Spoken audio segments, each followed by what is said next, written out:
5 aliments, 5 aphrodisiaques qui vont booster votre sexualité.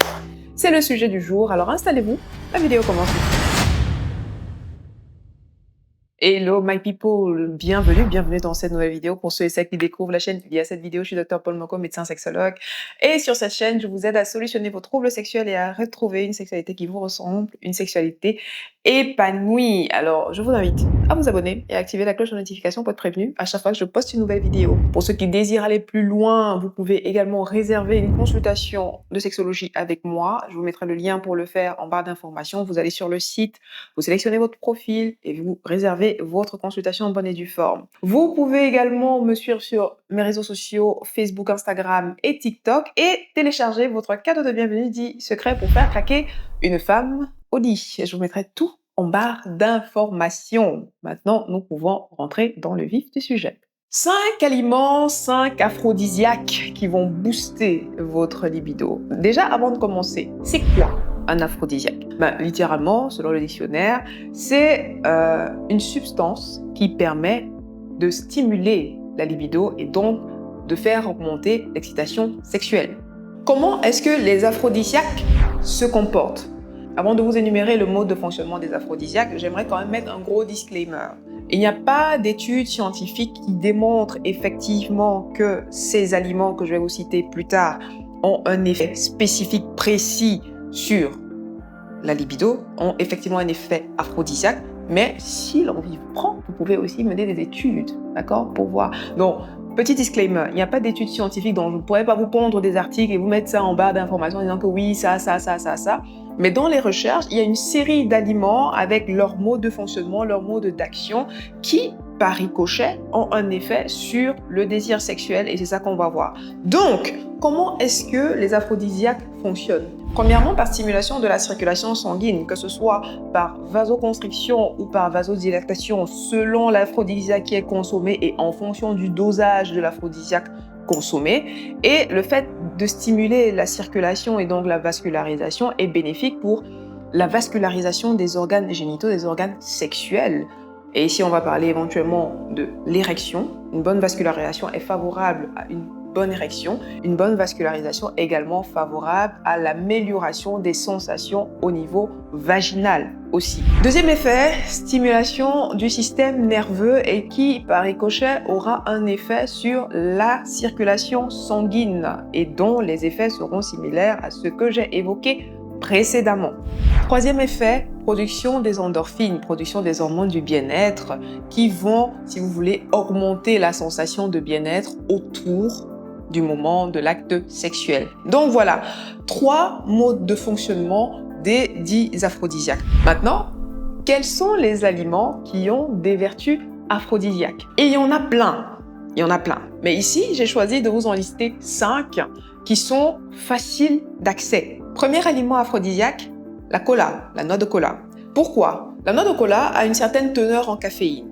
La caféine qui est réputée pour stimuler le système nerveux, provoquer une production d'adrénaline qui va avoir un effet stimulant sur la circulation, qui va permettre l'augmentation de la tension artérielle et du rythme cardiaque et donc stimuler, comme je vous ai dit, la circulation, ce qui est bénéfique pour la vascularisation, l'irrigation des organes génitaux et sexuels est favorable pour l'érection et la vascularisation des organes génitaux féminins aussi, ce qui permet d'améliorer les sensations au moment de la pénétration, du coït, etc. Ça me renvoie au deuxième aliment aphrodisiaque qui est le cacao, le chocolat. Pourquoi? Parce que le chocolat, en plus d'avoir un effet sur la production des endorphines, les hormones du bien-être, le chocolat, le cacao, a une certaine teneur en caféine aussi et donc va aussi stimuler le système nerveux, provoquer une augmentation de l'adrénaline qui va avoir un effet favorable sur la circulation et ce qui a un effet favorable, comme je vous l'ai dit, sur la vascularisation des organes génitaux, des organes sexuels. Troisième aliment aphrodisiaque, nous allons citer l'ail. L'ail également, qui est réputé pour, comme on dit vulgairement, donner un coup de fouet. Il a un effet vasodilatateur, il a un effet anticoagulant aussi. Et donc, ça facilite justement la circulation sanguine. Entre parenthèses, qui dit facilitation de la circulation sanguine, dit également facilitation de la circulation des hormones, et en l'occurrence des hormones sexuelles, des hormones du bien-être, etc., etc. Par contre, lorsque vous consommez de l'ail, attention à votre haleine, parce que pour les baisers, voilà, hein, passez un petit peu à la douche, brossez-vous un peu pour rafraîchir un peu la laine, parce que parfois c'est pas très agréable. Voilà, parenthèse fermée. Quatrième aliment aphrodisiaque, le gingembre. Le gingembre, parce qu'il contient du gingérol qui ressemble à la capsaïcine. Une capsaïcine qu'on retrouve également dans le piment. Le piment qui est notre 5e aliment aphrodisiaque, entre guillemets, ou bien 5e épice aphrodisiaque, pour être plus précise. Un aliment, c'est une épice, n'est-ce pas? Voilà. Capsaïcine, gingérol, qui vont avoir un effet vasodilatateur et un impact favorable sur la circulation, comme je l'ai expliqué précédemment. En plus, le gingembre, du fait de sa teneur en magnésium, stimule également la circulation. Donc voilà, les effets de ces aliments épices aphrodisiaques sur la circulation et sur le système nerveux, sur le système hormonal, qui sont favorables justement à la sexualité et donc à l'augmentation du désir sexuel. J'aurais pu vous citer plein d'autres aphrodisiaques, hein, la cannelle, le safran, etc. Mais j'ai choisi de vous lister ceux-là parce que ce sont des aphrodisiaques entre guillemets plus facilement accessibles et que vous pouvez utiliser, qu'on utilise en général au quotidien. Maintenant, est-ce que ces aphrodisiaques sont suffisants pour garantir une bonne sexualité? À mon avis, non. Je m'explique. Premièrement, si vous ne misez que sur la consommation d'aphrodisiaques pour avoir une bonne entre guillemets, performance sexuelle, vous êtes dans le faux parce que si vous consommez par exemple la noix de cola, effectivement, vous serez monté comme un ressort. Mais si vous ne prêtez pas attention aux besoins, aux demandes, aux nécessités de votre partenaire, votre sexualité à deux ne sera pas nécessairement satisfaisante.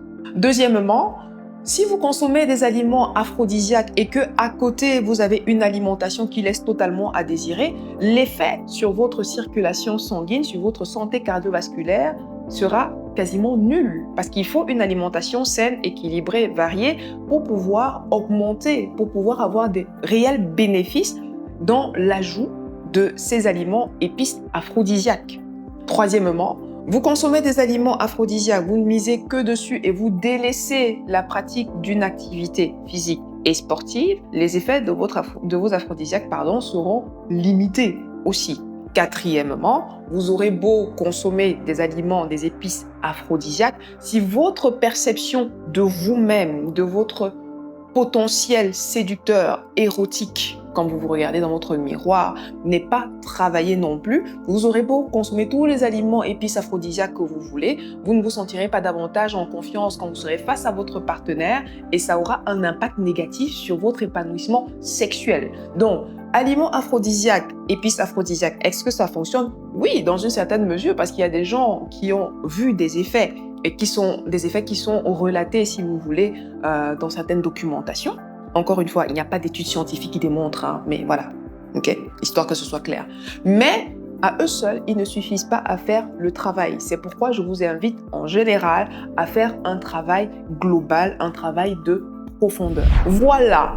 Quels sont les autres aliments épices aphrodisiaques que vous connaissez? Mettez-moi tout ça en commentaire. Je suis curieuse d'en savoir davantage parce que voilà, il y en a toujours plus dans deux têtes que dans une. Hein, donc je suis curieuse de savoir. Je ferai mes petites recherches dessus pour étoffer davantage le sujet. Ça me passionne. Likez la vidéo si elle vous a plu. Partagez-la massivement. Abonnez-vous si ce n'est pas encore fait. Et quant à moi, je vous dis à très vite dans une prochaine vidéo. D'ici là, prenez grand soin de vous. À très bientôt. Salut.